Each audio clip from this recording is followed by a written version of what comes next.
اعوذ باللہ من الشیطان الرجیم بسم اللہ الرحمن الرحیم الصلاۃ والسلام علیک یا سیدی یا رسول اللہ وعلی آلک واصحابک یا حبیب اللہ۔ الحمدللہ آج 17 رمضان المبارک ہے اور آج کے دن کی نسبت جو ہے وہ غزوہ بدر کے ساتھ ہے، اور خاص طور پر اس دن کے حوالے سے میں نے چاہا کہ ایک پروگرام ریکارڈ کیا جائے، کیونکہ نیشنل ٹی وی پہ اور آل اوور سوشل میڈیا پہ ترکی کا ڈرامہ غازی ارطغرل جو ہے وہ دکھایا جا رہا ہے۔ نوجوان نسل اس کو دیکھ رہی ہے ذوق شوق کے ساتھ۔ ذرا سوچئے، اگر ارطغرل غازی ایک مجاہد کے ٹی وی ڈرامہ دیکھ کے جو ہے دل میں محبت اس کے لیے پیدا ہوتی ہے، تو کیوں نہ آج ہم پروگرام کریں اسلام اور کفر کی جو پہلی جنگ ہوئی غزوہ بدر سن 2 ہجری میں، آج اس پہ ہم پروگرام کرنا چاہیں گے تاکہ نوجوان نسل کو پتہ چلے کہ جو مجاہدین ارطغرل ڈرامے میں دکھائے دیے جا رہے ہیں، جہاد کہاں سے شروع ہوا۔ یہ آج غزوہ بدر کا موضوع میں نے اس کا انتخاب کیا ہے، اور میری گزارش ہے جو دوست دیکھ رہے ہیں ہماری ویڈیو کو لائک کمنٹ شیئر اور یوٹیوب چینل کو سبسکرائب کیجئے، بیل آئیکن کو پریس کیجئے گا۔ ہماری خوش قسمتی کہ آج اس بزم کا حصہ ہے محترم مقام صدر احترام صاحبزادہ قاضی کامران رسول صاحب فاضل بیرا شریف۔ آپ کو میں سلام عقیدت پیش کرتے ہوئے یہ گزارش کروں گا کہ غزوہ بدر کے حوالے سے جو ہے ہم گفتگو فرمائیں کہ غزوہ بدر جو ہے اس کے اسباب کیا ہوئے اور یہ کس طرح جو ہے یہ رونما ہوا اور اس کے اثرات کیا ہوئے۔ حضرت آپ سے میں گزارش کروں گا کہ آپ اپنے علمی روحانی اور وجدانی بیان سے ہمارے دیکھنے سننے اور چاہنے والوں کو مستفیض فرمائیں۔ وعلیکم السلام ورحمۃ اللہ وبرکاتہ۔ سب سے پہلے تو بلال خان قاضی صاحب میں آپ کا شکریہ ادا کروں گا کہ آپ نے آج کے دن یہ بہت ہی اہم ترین موضوع جو ہے اس کو سلیکٹ کیا ہے۔ تو آپ بات کر رہے تھے غازی ارطغرل کے حوالے سے کہ جس کو دیکھ کر آج کی نوجوان نسل جو ہے اس کے دل میں بھی ایک جہاد کا جذبہ پیدا ہوتا ہے۔ تو ہم نے دیکھنا یہ ہے کہ یہ جہاد کا جذبہ شروع کہاں سے ہوا ہے۔ اگر اس کی ہسٹری کو دیکھا جائے تو یہ شروع ہوتا ہے غزوہ بدر سے، اور غزوہ بدر سے بھی پہلے ہم نے اس کے حالات کو دیکھنا ہے، اس کے بیک گراؤنڈ کو دیکھنا ہے، اس کے پس منظر کو دیکھنا ہے کہ غزوہ بدر پیش آنے کے سبب کیا تھا، اس کی وجہ کیا تھی۔ تو پیچھے چلتے ہیں ہم ہسٹری میں۔ مکہ مکرمہ میں جب سرکار دو عالم صلی اللہ علیہ وسلم نے اعلان نبوت فرمایا تو آپ صلی اللہ علیہ وسلم کے اوپر ایمان لانے والوں میں اکثر جو عوام تھی وہ عام لوگ تھے، جو سرداران مکہ تھے، وہ صرف اور صرف اپنی اجارہ داری کی وجہ سے کہ ہماری اجارہ داری ختم نہ ہو جائے وہ اس لیے ایمان نہیں لا رہے تھے۔ سرکار دو عالم صلی اللہ علیہ وسلم کے ماننے والوں کے اوپر جب مکہ مکرمہ کی زمین کو تنگ کیا گیا، آپ صلی اللہ علیہ وسلم نے پہلے تو حکم دیا اللہ کے حکم سے حبشہ کی طرف ہجرت کرنے کا۔ وہاں پہ جب صحابہ کرام ہجرت کر کے تشریف لے جاتے ہیں تو وہاں پہ بھی مکہ مکرمہ کے جو سرداران تھے انہوں نے ان کا پیچھا کیا، ان کو فالو کیا، اور جو وہاں کا بادشاہ تھا اس کے ذریعے ان کو واپس لانے کی کوشش کی۔ صرف سبب کیا تھا کہ یہ وہاں پہ سکون کے ساتھ نہ رہ سکیں اور اپنی اسلامی تعلیمات کے اوپر عمل پیرا نہ ہو سکیں۔ جب وہاں سے ان کو ناکامی کا سامنا کرنا پڑا تو پھر انہوں نے واپس آ کے جو دیگر لوگ تھے ان کے اوپر مظالم شروع کر دیے۔ سرکار دو عالم صلی اللہ علیہ وسلم کے حکم کے مطابق صحابہ کرام نے مدینہ منورہ کی طرف ہجرت کرنا شروع کر دی، اور دیکھیں کہ سرکار دو عالم صلی اللہ علیہ وسلم کے قدمین شریفین کی برکت ہے کہ آپ کی آمد سے پہلے مدینہ کا نام یثرب ہے جس کو بیماریوں کا گڑھ کہا جاتا ہے۔ سرکار کے قدمین شریفین کی برکت ہے کہ خالق کائنات نے اسی بیماری والے گڑھ کو دارالشفا بنا دیا۔ سبحان اللہ۔ تمام کائنات کے لیے شفا کا سبحان اللہ۔ تو جب سرکار دو عالم صلی اللہ علیہ وسلم تشریف لائے، صحابہ کرام تشریف لائے، اور وہاں پہ مواخات پہ قائم کی گئی۔ سرکار دو عالم صلی اللہ علیہ وسلم نے ایک مہاجر صحابی کو ایک انصاری صحابی کا بھائی بنایا، اور اس کے بعد مدینہ منورہ کی جو ریاست مدینہ جس کا آج بھی نام لیا جاتا ہے ہماری گورنمنٹ کی طرف سے کہ ہم پاکستان کو بھی ریاست مدینہ بنانا چاہتے ہیں، بنانے کی کوشش کر رہے ہیں، تو سرکار دو عالم صلی اللہ علیہ وسلم نے ریاست مدینہ کی ابتدا کی، اور وہاں پہ پھر آپ صلی اللہ علیہ وسلم نے یہودیوں کے ساتھ معاہدے کیے، دیگر جو وہاں پہ اقوام تھیں ان کے ساتھ آپ صلی اللہ علیہ وسلم نے معاہدے کیے۔ تو عرض کرنے کا مقصد یہ ہے کہ وہاں پہ پھر ریاست مدینہ وہاں پہ ترقی کرنا شروع کر دیا۔ تو جب یہ ترقی کر رہی ہے ادھر سے کفار مکہ وہ جالس ہو رہے ہیں، ان کی اجارہ داری ختم ہو رہی ہے، ان کو اپنی طرف یہ ہو رہا ہے کہ ہماری اجارہ داری ختم ہو جائے گی۔ یہ مسلمان جو ہے یہ سکون کے ساتھ زندہ کیوں رہ رہے ہیں؟ یعنی ان کی اب اپنی ریاست بن رہی ہے، ان کی اپنی ریاست بن رہی ہے، یہ اپنے ریاست بن گئی ہے اور یہ خدا اور اس کے احکامات کے مطابق جو ہے وہ زندگی گزارنا شروع کر دیں گے، بڑی سکون کی زندگی گزاریں گے. ضد ہٹ درمی، جی بالکل، ان کو جو ہے ان کو سکون نہیں تھی لینے لینے دے رہی تھی. تو یہ بیسیکلی تو یہ اسباب تھے.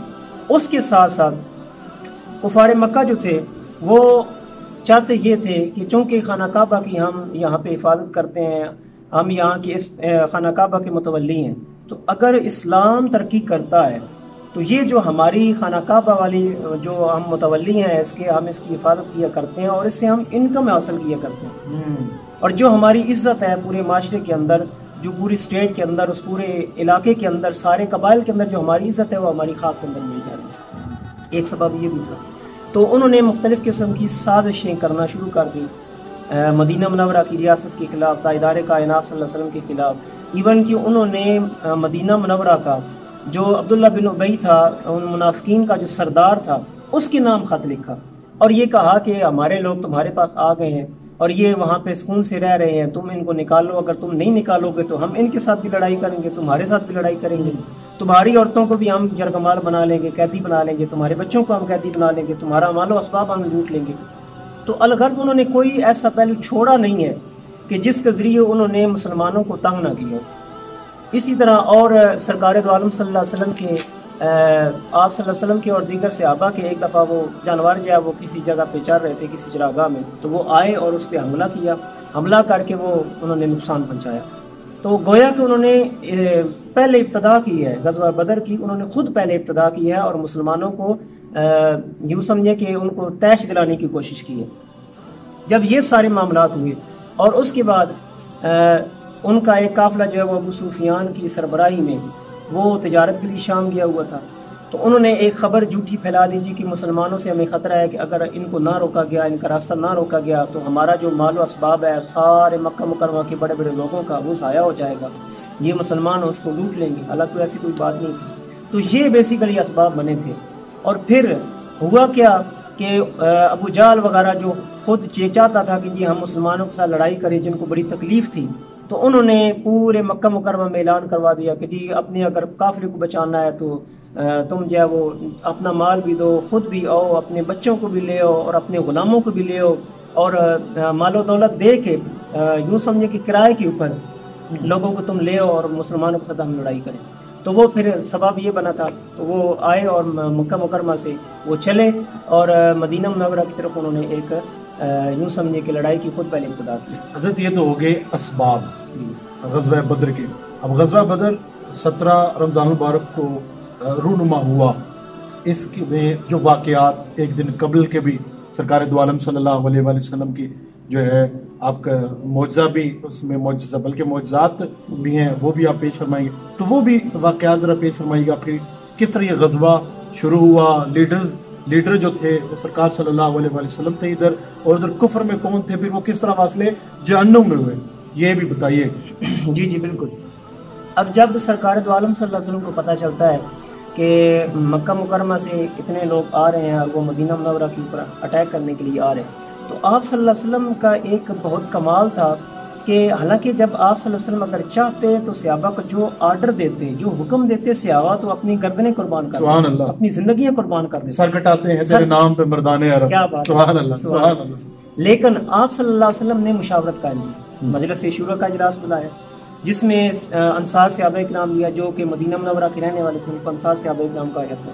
جو مہاجر صحابہ کرام تھے ان کو بھی بلایا اور اکٹھا کرنے کے بعد آپ صلی اللہ علیہ وسلم نے ان کے سامنے یہ معاملہ رکھا، یہ بات رکھی کہ اس طرح مکہ مکرمہ سے ایک جو لشکر جرار ہے وہ اپنی فل تیاری کے ساتھ آ رہا ہے، ہمارے اوپر اٹیک کرنے کے لیے آ رہا ہے. اب آپ بتائیں آپ کی رائے کیا ہے.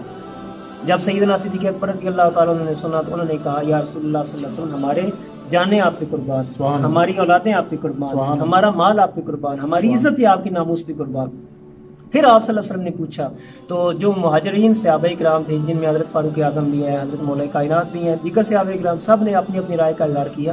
پھر بھی جب آپ صلی اللہ علیہ وسلم نے دوبارہ رائے مانگی تو حضرت سعد بن عبادہ رضی اللہ تعالیٰ عنہ جن کا تعلق جو ہے وہ قبیلہ خزرج سے تھا، جو انصار صحابہ کرام کا ایک قبیلہ ہے، تو وہ کھڑے ہوتے ہیں. انہوں نے عرض کیا یا رسول اللہ صلی اللہ علیہ وسلم کیا آپ کی مراد ہم لوگ ہیں؟ اللہ کی قسم اگر آپ ہمیں سمندر کے اندر کودنے کا حکم دیں تو ہم ذرا برابر بھی ہچکچاہٹ محسوس کریں. اللہ اکبر، سبحان اللہ. پھر اس کے بعد جو قبیلہ اوس تھا ان میں سے ایک سردار کھڑے ہوتے ہیں تو وہ عرض کرتے ہیں یا رسول اللہ صلی اللہ علیہ وسلم اگر ہماری مراد ہے کہ ہم مراد ہیں کہ آپ صلی اللہ علیہ وسلم ہماری رائے لے رہے ہیں تو ہم قوم موسیٰ کی طرح نہیں کہیں گے کہ یا رسول اللہ کہ اے اللہ کے رسول آپ اور آپ کا خدا جو ہے وہ جنگ کرے، ہم تو یہاں پہ بیٹھے ہوئے ہیں. ہم آپ کے آگے آگے لڑیں گے، ہم آپ کے دائیں بائیں لڑیں گے، ہم آپ کے آگے پیچھے لڑیں گے، ہم آپ کی حفاظت کریں گے. تو جب سرکار دو عالم صلی اللہ علیہ وسلم نے یہ دیکھا تو آپ صلی اللہ علیہ وسلم مسکرائے، آپ کا دل خوش ہو گیا. پھر آپ صلی اللہ علیہ وسلم 313 جو ایک قلیل ترین تعداد ہے اس کے ساتھ ان مجاہدین کے ساتھ آپ صلی اللہ علیہ وسلم وہاں سے روانہ ہوئے. اب دیکھیں اس میں جو ایک لیڈر ہوتا ہے اس میں کئی کوالٹیز کا ہونا ضروری ہے. یعنی آپ صلی اللہ علیہ وسلم نے ایک بہت عام ترین معاملہ رکھا کہ آپ نے سکریسی رکھی. آپ نے بتایا نہیں کہ ہم کدھر جا رہے ہیں، کہاں جا رہے ہیں، ہمارا اگلا پڑاؤ کہاں پہ ہوگا. آپ صلی اللہ علیہ وسلم صحابہ کرام کے ساتھ تشریف لے جاتے ہیں تو ڈائریکٹ بدر کے مقام پہ آپ صلی اللہ علیہ وسلم نے وہاں پہ پڑاؤ ڈالا. وہاں پہ آپ صلی اللہ علیہ وسلم ٹھہرتے ہیں. اب دیکھیں وہاں کے حالات اور معاملات ظاہری طور پر کیا ہے کہ جب آپ صلی اللہ علیہ وسلم صحابہ کے ساتھ تشریف لے جاتے ہیں تو حالات یہ ہیں کہ آپ کے جانے سے پہلے جو مکہ مکرمہ کے کفار تھے انہوں نے جو پانی کے جتنے بھی اسباب تھے، کنویں تھے یا جو بھی تھے، تو ان کے اوپر انہوں نے قبضہ جما لیا تھا. انہوں نے اپنی طرف سے اپنی تدبیر اور اپنی حکمت عملی کا مظاہرہ کرتے ہوئے اونچی اور بہترین جگہ کا انتخاب کیا. جبکہ سرکار دو عالم صلی اللہ علیہ وسلم تشریف لے جاتے ہیں تو وہ ریتیلی جگہ ہوتی ہے. اور آپ کو پتہ ہے کہ ہمارے ہاں بھی اتنی شدید گرمی ہوتی ہے اور پھر وہ مدینہ منورہ عرب کی زمین اور وہ وہاں پہ تو ریت تپ جاتی ہے. تو وہاں پہ لیکن اب دیکھیں یہی تو بات ہے ایک بندے مومن کی شان ہے کہ سرکار نے جب حکم دے دیا کہ یہاں پہ ٹھہر جاؤ تو یہ نہیں دیکھا کہ ریت ہے، گرم ہے، تانبے کی طرح تپ رہی ہے، یہ نہیں دیکھا. ہمارے آقا کا آرڈر آ گیا. رمضان کا مہینہ سب سے بڑی بات، کیا بات ہے، آپ نے کیا بات یاد رہی تھی، رمضان مبارک کا مہینہ. آج دیکھیں نا ہمارے یہاں ینگ لڑکے سے اگر پوچھا جائے، نوجوانوں سے پوچھا جائے کہ آپ روزہ رکھا ہے، نہیں بڑی گرمی ہے جی، میں نے تو کالج جانا ہوتا ہے، میں نے تو یہ کام کرنا ہوتا ہے، میں نے تو بازار جانا ہوتا ہے، میں نے تو ریڈی لگانی ہوتی ہے. تو آج اس وجہ سے روزہ چھوڑ دیا جاتا ہے. اب دیکھیں صحابہ کرام رضوان اللہ تعالیٰ علیہم اجمعین ان کے کون سے دفاتر تھے، وہ کون سے دفاتر میں کام کرتے تھے. کوئی آفس ورک نہیں تھا ان کا، جو بھی کام کرتے تھے وہ ہارڈ ورک ہوتا تھا. اس کے باوجود جملہ صحابہ کرام سرکار دو عالم صلی اللہ علیہ وسلم کی ذات بھی اتنی شدید گرمی کے باوجود، سفر کے باوجود اور پھر لڑائی کے باوجود کہ بدر کے مقام پہ لڑائی کرنے جا رہے ہیں، جہاد کرنے جا رہے ہیں، اس کے باوجود کسی صحابی نے، کسی سرکار نے، کسی نے بھی روزہ نہیں چھوڑا. اللہ یہ ان کی اللہ. اور پھر سرکار دو عالم صلی اللہ علیہ وسلم نے جب وہاں پہ پڑاؤ ڈالا تو اللہ رب العالمین سے سرکار دو عالم صلی اللہ علیہ وسلم نے خصوصی دعا مانگی ہے. یہ ایک ہمیں تعلیم دی ہے کہ اپنی ذات کے اوپر آپ نے کبھی بھی بھروسہ نہیں کرنا. اللہ اکبر. یہ نہیں ہے کہ آپ کہیں کہ جی میں بڑی شے ہوں اور میں سب کچھ ہوں. نہیں، اسباب کو ضرور آپ نے دیکھنا ہے، ان کا خیال ضرور رکھنا ہے، لیکن اس کے ساتھ ساتھ اگر آپ نے یقین اور اطمینان رکھنا ہے تو وہ خالق کائنات کی سبحان اللہ سبحان اللہ. اور پھر آپ صلی اللہ علیہ وسلم نے ایک دن پہلے جو وہ صحابہ کرام سے فرما دیا کہ کل فلاں جو سردار ہے یہاں پہ واصل جہنم ہوگا. اس جگہ پہ آپ صلی اللہ علیہ وسلم نے باقاعدہ نشان لگا دیے، نشانات لگائے تھے اور بتا دیا تھا کہ اس جگہ پہ فلاں جو سردار ہے وہ واصل جہنم ہوگا، اس جگہ پہ فلاں، اس جگہ پہ فلاں، اس جگہ پہ فلاں. بلکہ صحابہ کرام فرماتے ہیں کہ ہم نے کئی سرداروں کو دیکھا کہ جب وہ شدید ان کا جسم جو ہے وہ زخموں سے چور چور تھا، وہ تڑپ رہے تھے تو ان کی جان نہیں نکل رہی تھی جب تک کہ وہ اپنے آپ کو گھسیٹتے ہوئے اس مقام پہ نہیں پہنچے جس سرکار عالم سے یہ یعنی سرکار نے جہاں پہ نشاندہی کر دی وہاں پہ پہنچا ہے تب جا کے اس کی روح قبول. یہ اور پھر آپ صلی اللہ علیہ وسلم کے لیے ایک عریش بنایا گیا، عریش چھپڑ کو کہتے ہیں، یعنی سایہ دار جگہ. تو وہاں پہ آپ صلی اللہ علیہ وسلم تشریف لے گئے تو وہاں پہ آپ صلی اللہ علیہ وسلم نے دعا مانگنا شروع کی. ساری رات آپ صلی اللہ علیہ وسلم اللہ کی بارگاہ میں مناجات پیش کرتے رہے ہیں، دعائیں مانگتے رہے ہیں. یا رب العالمین کہ اگر یہ قلیل بندے تیرے یہ اگر مٹ جائیں گے تو کل کو قیامت تک کہ تیرا کوئی نام لینے والا نہیں ہوگا. اگر یہ باطل کے سامنے ڈٹنے والے یہ ختم ہو گئے تو قیامت تک تیرا کوئی نام لینے والا نہیں ہوگا، تیرا ذکر کرنے والا. ادھر 313 جی اور ادھر 1000. اور اسباب جو تھے جنگ کے جی اسباب یہ تھے کہ ان کے پاس صرف 7 زریں تھیں، 8 تلواریں تھیں اور ادھر جتنے بھی لوگ آئے تھے وہ سارے کے سارے فل لشکر میں تیار ہو کے آئے تھے، اپنے فل ہتھیار لے کے آئے تھے.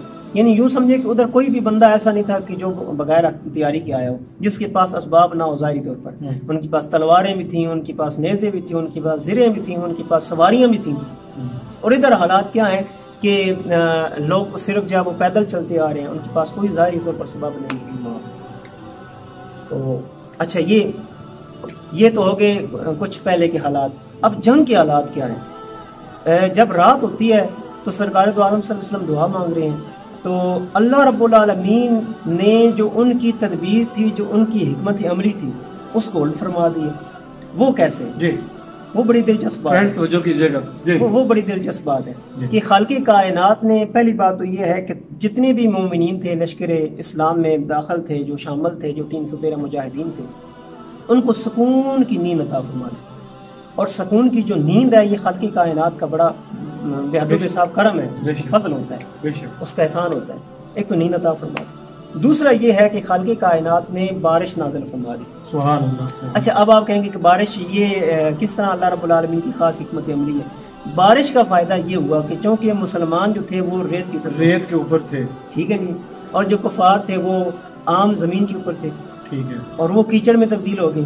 اللہ اکبر. اور یہ جو ریت تھی یہ بیٹھ گئی اور یہ ٹھنڈی ہو گئی. سبحان اللہ. اور اللہ اکبر. اور ادھر مسلمانوں کے لیے وہ پانی کا بھی سبب بن گیا، پانی کا بھی انتظام ہو گیا. یعنی یہ سارے اسباب خالق کائنات نے اپنی طرف سے نازل فرمائے. بلکہ خالق کائنات ان کا ذکر بھی فرمایا ہے کہ وَلَقَدْ نَاصَرَكُمُ اللَّهُ بِبَدْرٍ وَأَنْتُمْ أَذِلَّةٌ، کہ خالق کائنات نے بدر کے مقام پہ تمہاری مدد کی ہے اس حال میں کہ تم واقعی کمزور ہو. اللہ. اور یہ حقیقت بھی تھی، ظاہراً یہی اسباب نظر آتے تھے کہ ادھر 313 ہیں اور ادھر 1000 ہے، یعنی اپنے سے 2 گنا زیادہ لشکر ہے.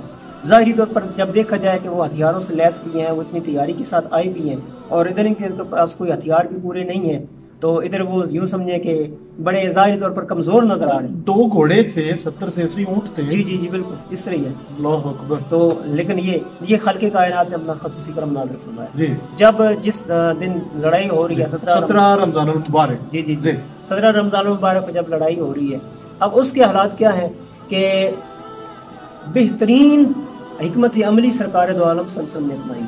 سبحان اللہ. اور وہ کیا کہ آپ صلی اللہ علیہ وسلم نے ڈسپلن کا بہت زیادہ مظاہرہ کیا ہے اور صحابہ کو تعلیم بھی دی ہے. سبحان اللہ. سبحان اللہ. یعنی یوں سمجھے کہ آپ صلی اللہ علیہ وسلم نے سب سے پہلا جو ڈسپلن کا مظاہرہ صحابہ سے کروایا وہ یہ ہے کہ آپ صلی اللہ علیہ وسلم نے ان کو لائنیں بنوائی، اور ادھر جو کفار تھے وہ بغیر لائنوں کے اور بغیر کسی ترتیب کے اور بغیر کسی ڈسپلن کے کھڑے ہوئے.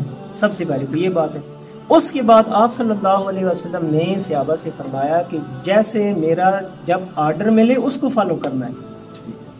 ادھر کیا تھا کہ ادھر جو جس کا جی چاہتا تھا ویسے کر رہا تھا. تو ایک تو یہ اس کے دن کا ہو گیا واقعہ. اس کے بعد سرکار دو عالم صلی اللہ علیہ وسلم نے جب لڑائی شروع ہوتی ہے تو کفار مکہ کی طرف سے پہلے 3 سردار آتے ہیں اور وہ مبارزت طلب کرتے ہیں. مبارزت ہوتا ہے کہ ہم اس کو کہتے ہیں نا، جیسے ہم کسی کو للکارنا، کسی کو تیش دلانا، للکارنا، جی جی آوازیں لگانا، کوئی ہے میرے مقابلے میں آئے. جی جی جی جی. تو وہ 3 سردار آتے ہیں. جب ادھر سے مسلمانوں کی طرف سے 3 صحابہ کرام جاتے ہیں تو انہوں نے ان کا جب تعارف پوچھا تو کہا کہ ہم فلاں فلاں فلاں فلاں ہیں. تو انہوں نے کہا ہمارا تو تمہارے ساتھ مقابلہ ہی نہیں ہے، ہمارے مقابلے میں تو ہمارے رشتہ دار بھیجے جائیں.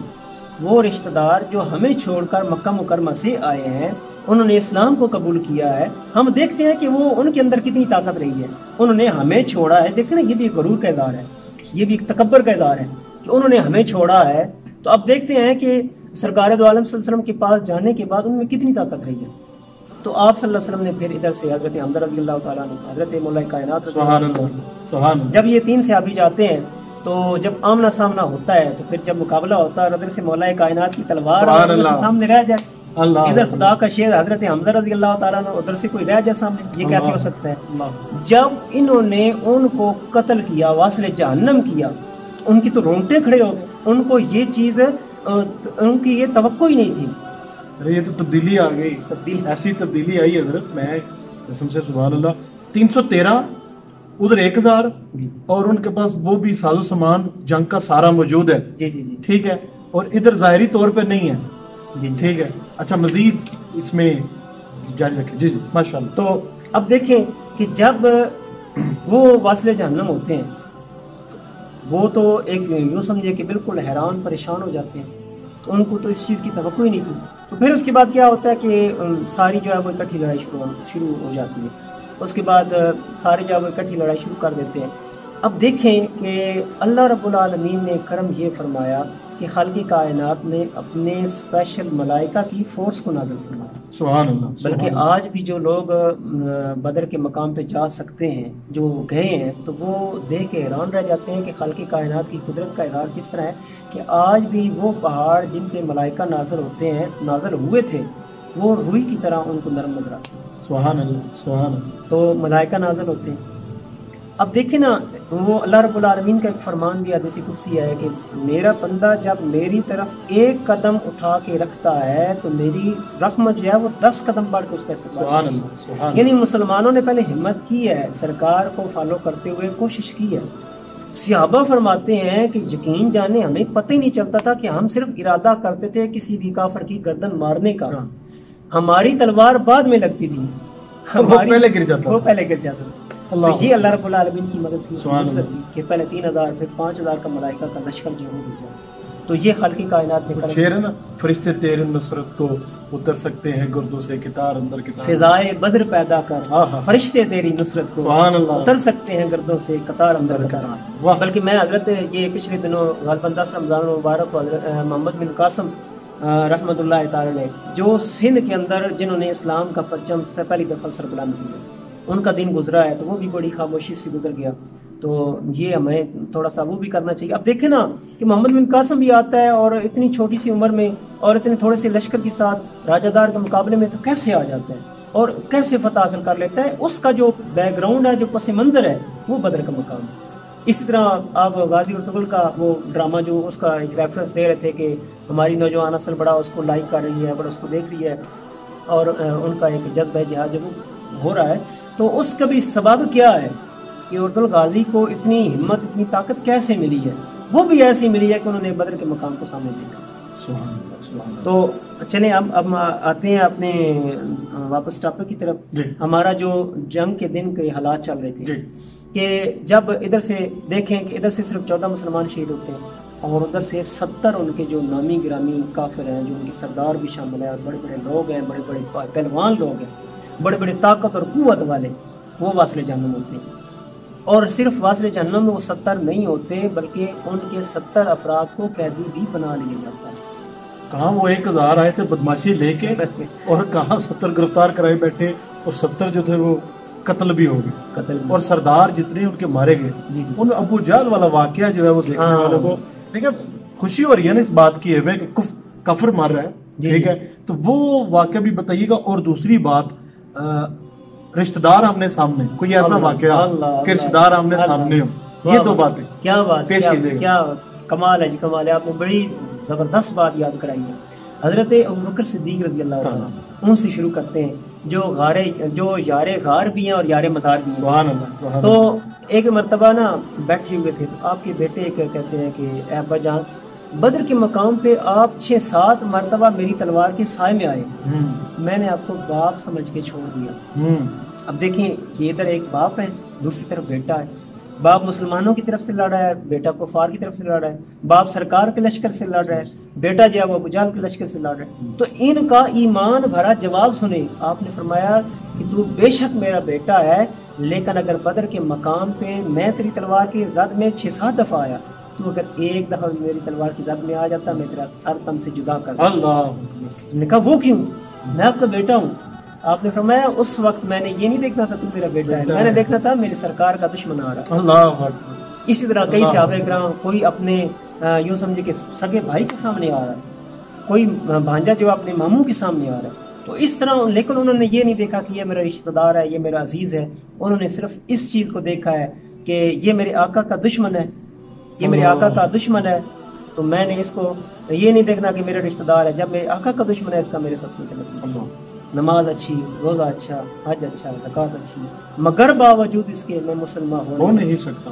نہ جب تک کٹ مروں میں شاہ بدخا کی عزت پر، خدا شاہد ہے میرا ایمان کامل ہو نہیں سکتا۔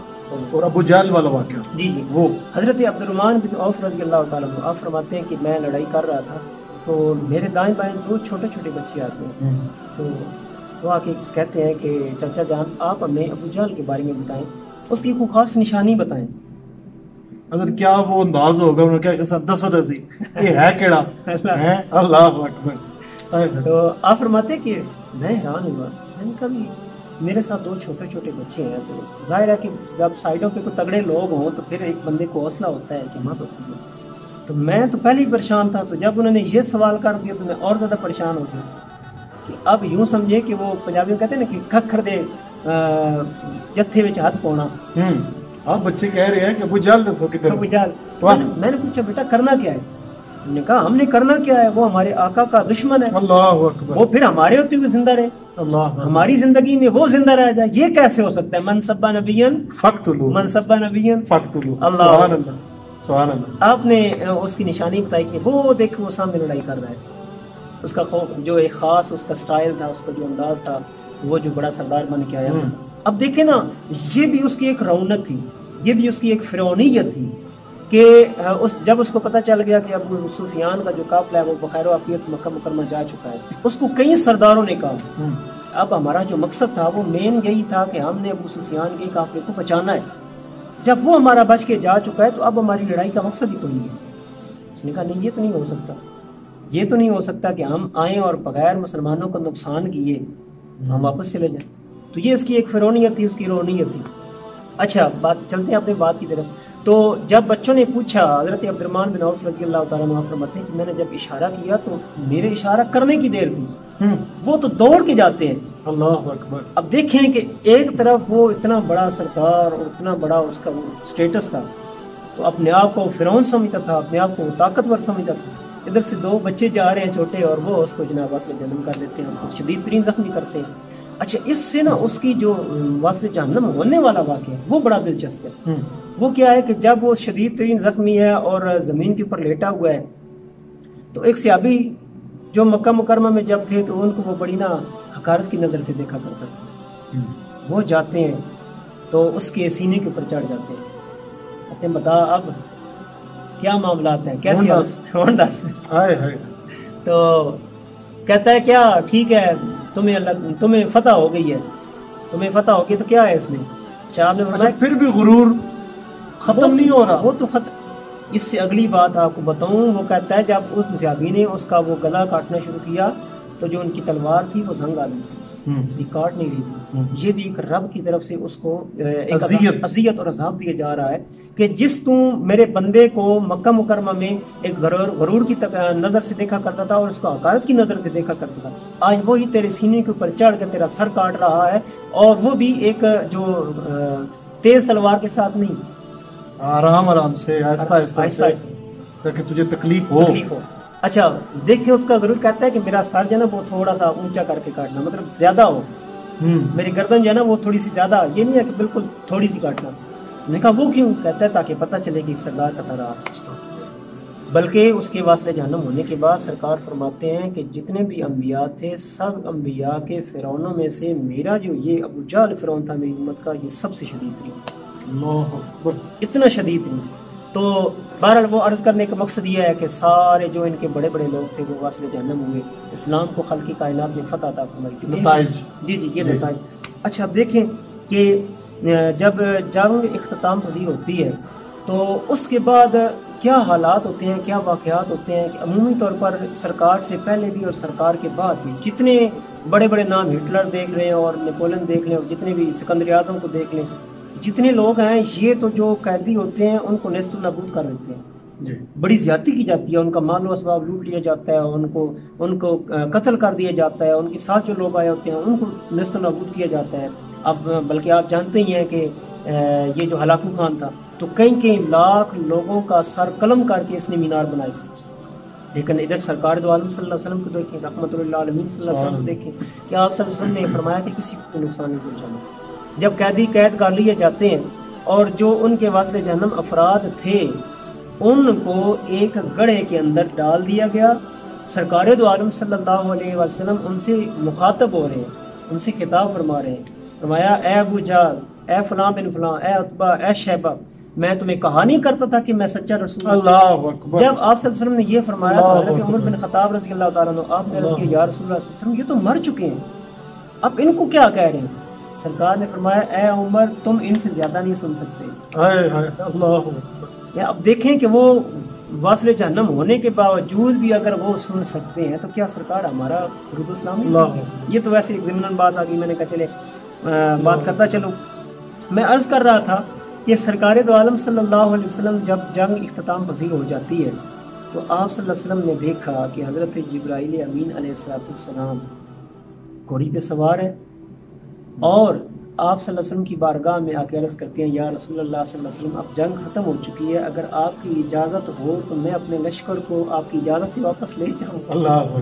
اللہ. کیا شان ہے سرکار کی، کیا سبحان اللہ. مقام ہے سرکار کا سبحان اللہ. کہ فرشتوں کا سردار آ رہا ہے اور وہ اجازت طلب کر رہا ہے کہ ہمیں رب نے یہ ہمارے لیے حکم دیا ہے کہ جب تک میرا معبود تمہیں اشارہ نہ کرے تم نے وہاں سے ہلنا نہیں ہے. سبحان اللہ. قیامت تک اگر سرکار نہ فرماتے انہوں نے وہیں رہنا. اللہ اکبر. یہ سرکار سبحان کی اللہ. شان ہے. سبحان اللہ. تو جنگ اختتام پذیر ہو جاتی ہے. آپ صلی اللہ علیہ وسلم نے پھر 2 صحابہ کرام کو مدینہ منورہ بھیجا. وہ قیدیوں کا جو تھا ان کو پھر جی ٹھیک ہے اس طرف بھی آتا ہوں میں، بالکل آپ نے اچھی توجہ دلائی ہے. آپ صلی اللہ علیہ وسلم نے جب مدینہ منورہ بھیجا 2 صحابیوں کو کہ وہ جا کے اعلان کریں، تو جو عبداللہ بن ابی تھا جو منافقین کا سردار تھا تو وہ تو اس انتظار میں تھے کہ ابھی ہم دیکھیں گے کہ لشکر اسلام جو ہے وہ شکست خوردہ آئے گا اور ان کے حالات عجیب سے ہوں گے. تو جب وہ صحابی جاتے ہیں اعلان کرنے کے لیے تو وہ تو اپنے سر پٹک کے بیٹھ جاتے ہیں کہ یہ کیا ہو گیا، یہ تو معاملہ ہی الٹا ہو گیا ہے. تو سرکار دو عالم صلی اللہ علیہ وسلم 12 قیدیوں کو لے کے سرکار صحابہ سے فرمایا کہ ان کے ساتھ اچھا سلوک کرنا ہے، ان کو کسی قسم کی تکلیف نہیں دینی. قیدیوں کو لایا گیا. اب سرکار دو عالم صلی اللہ علیہ وسلم نے ایک جو خاص چینجنگ کی ہے جو دنیا کو بتائی ہے وہ کیا کی ہے کہ آپ صلی اللہ علیہ وسلم نے فرمایا کہ جو پڑھنا لکھنا جانتا ہے انما بعثت معلما، سرکار کا یہ فرمان ہے کہ میں معلم بنا کے بھیجا گیا ہوں. سرکار دو عالم صلی اللہ علیہ وسلم کو تعلیم کے ساتھ بڑا پیار ہے، اس لیے آپ صلی اللہ علیہ وسلم نے فرمایا کہ جو تم میں سے پڑھنا لکھنا جانتا ہے وہ مسلمانوں کے بچوں کو پڑھنا لکھنا سکھا دے بغیر فدیے کے محمد عربی تم کو آزاد کر. سبحان اللہ. جو دیگر ان کے قیدی تھے تو ان کے معاملات کچھ اور ہوئے، یعنی کسی کو فدیہ لے کر جو نہیں دے سکتا تھا اس کو آپ نے فری آف کاسٹ بھی آزاد کر دیا. سبحان اللہ. تو یہ آپ صلی اللہ علیہ وسلم کی ایک شان رحمۃ اللہ علیہ ہے. تو اس انداز میں اچھا اب اس کے اثرات کیا مرتب ہوئے، فتح بدر کے غزوہ بدر کی فتح کے اثرات کیا مرتب ہوئے. ایک سب سے پہلی بات تو یہ ہے کہ ادھر سے جب مسلمانوں کو فتح ہوتی ہے تو جو کفار مکہ کا جو لشکر شکست کھا کر واپس جا رہا ہوتا ہے تو ان میں سے ایک جو ان کا آگے کاسب لوگ بھیجتے ہیں تو بڑے عجیب سے حالات، اپنے کپڑے پھاڑ کے اور اپنی جو سواری ہے اس کو اذیت دے کے تو اس کے اوپر خاص نشان لگا کے تو وہ واویلا مچاتا جاتا ہے. تو وہ کہتا ہے کہ فلاں بھی قتل کر دیا گیا، فلاں بھی قتل کر دیا گیا. تو وہاں پہ پورے مکہ مکرمہ میں ایک صفحہ ماتم بچ جاتی ہے. تو بجائے اس کے کہ وہ ابھی بھی سمجھ جاتے ہیں کہ یہ دیکھیں کہ ہم جن کو کمزور اور نہتے سمجھتے تھے ان کی اللہ رب العالمین نے مدد کی ہے تو ہم اب اپنی ہٹ درمی سے باز آ جائیں. صرف وہی کیا بات آ جاتی ہے جو میں نے شروع میں کی تھی کہ ان کی اجارہ داری ختم ہوتی تھی، یعنی وہ مذہبی طور پر اجارہ داری ان کی قائم تھی، سیاسی طور پر، معاشرتی طور پر، تجارتی طور پر. تو ان کو یہی ڈر تھا کہ ہماری اجارہ داری نہ ختم ہو جائے، دکانداری چل رہی ہے، یہ دکانداری چمکی ہوئی یہ ختم نہ ہو جائے، یہ ختم نہ ہو جائے. تو بجائے اس کے کہ وہ یہ اس چیز کو سمجھتے انہوں نے اس چیز کو نہ سمجھا. بہرحال لیکن اس کا ایک اثر یہ ہوا کہ ان کا جو روب اور دبدبہ تھا کفار مکہ کا مشرک وہ بالکل کم ہو گیا، اور ادھر سے مسلمانوں کا جو روب اور دبدبہ تھا وہ مدینہ منورہ کے یہود و نصارہ پہ اور جو دیگر منافقین تھے اور جو سراؤنڈنگ کے جو قبائل تھے ان کے اوپر خالق کائنات نے مسلمانوں کا ایک روب و دبدبہ جو ہے وہ قائم فرما دیا. اور اس کے بہت دور رس نتائج جو ہے وہ مرتب ہوتے ہیں، اس کے بہت دور رس اثرات جو ہے وہ مرتب ہوتے ہیں. اور بعد میں جتنی بھی فتوحات ہوتی ہیں ان کی جو بیس ہے، جو بنیاد ہے، وہ فتح اس کو غزوہ بدر کو قرار دیا جا سکتا ہے. حضرت غزوہ بدر کے نتائج آپ نے پیش کر دیے. اب جو ہے جو دیکھ رہے ہیں ان کو اختتامی کوئی اس لحاظ سے جو کو پیغام آپ دینا چاہیں. پیغام اس لحاظ سے تو یہی میں دینا چاہوں گا کہ کافر ہو تو شمشیر پہ کرتا ہے بھروسہ، اللہ اکبر، مومن ہو تو بے تیغ بھی لڑتا ہے سپاہی. کہ آج بھی دیکھیں کشمیر کے اندر مسلمانوں کے ساتھ کیا ہو رہا ہے، فلسطین کے اندر مسلمانوں کے ساتھ کیا ہو رہا ہے، جگہ جگہ پہ مسلمان ظلم و ستم کا شکار کیوں ہے. حالانکہ سرکار کا تو یہ فرمان ہے کہ تمام مسلمان جسد واحد کی طرح. کہ اگر ایک جسم کے حصے کو تکلیف ہوتی ہے تو دوسرا بھی سکون سے نہیں رہ سکتا. لیکن آج ہم مسلمان امت مسلمہ سکون سے، باقی مسلمان 56 اسلامی ممالک ہیں ان کی وہ ایسی تنظیم یہ سکون سے کیوں رہ رہے ہیں کہ ہمارے اندر سے وہ اسلامی تعلیمات نکل چکی ہیں. میں سب دیکھنے والوں کو، سننے والوں کو یہی پیغام دوں گا کہ اگر آج بھی مسلمان حقیقی طور پر مسلمان ہو جائے، اندر اور باہر سے مسلمان ہو جائے، تو کوئی وجہ نہیں ہے کہ ہمارا کشمیر آزاد نہ ہو، کوئی وجہ نہیں ہے کہ ہمارا فلسطین آزاد نہ ہو سکے.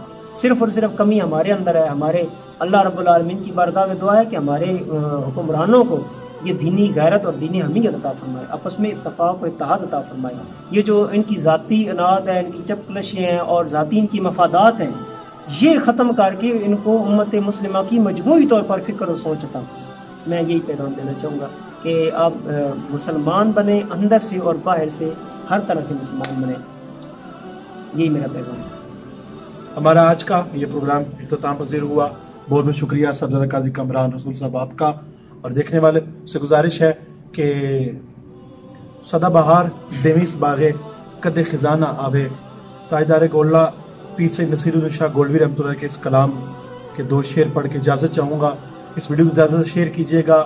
اسلام اور کفر کی پہلی جنگ، اس پیغام کو، اس ویڈیو کو زیادہ سے زیادہ لوگوں تک پہنچائیے تاکہ انہیں پتہ چلے کہ دین اسلام کی ترویج کے لیے سرکار دو عالم صلی اللہ علیہ وسلم نے کتنی مشقتوں کا سامنا کیا. اور ہمارے چینل کو سبسکرائب کیجیے گا کہ ایک میں ہی نہیں، ان پر قربان زمانہ ہے جو رب دو عالم کا محبوب یگانہ ہے. اور آؤ در زہرا پر پھیلائے ہوئے دامن، اے نسل کریموں کی لجپال گھرانہ ہے. اور آؤ در زہرا پر پھیلائے ہوئے دامن، ہے نسل کریموں کی لجپال گھرانہ ہے. اور عزت سے نہ مر جائیں کیوں نام محمد پر، یوں بھی کسی دن ہم نے اس دنیا سے تو جانا ہے. السلام علیکم ورحمۃ اللہ.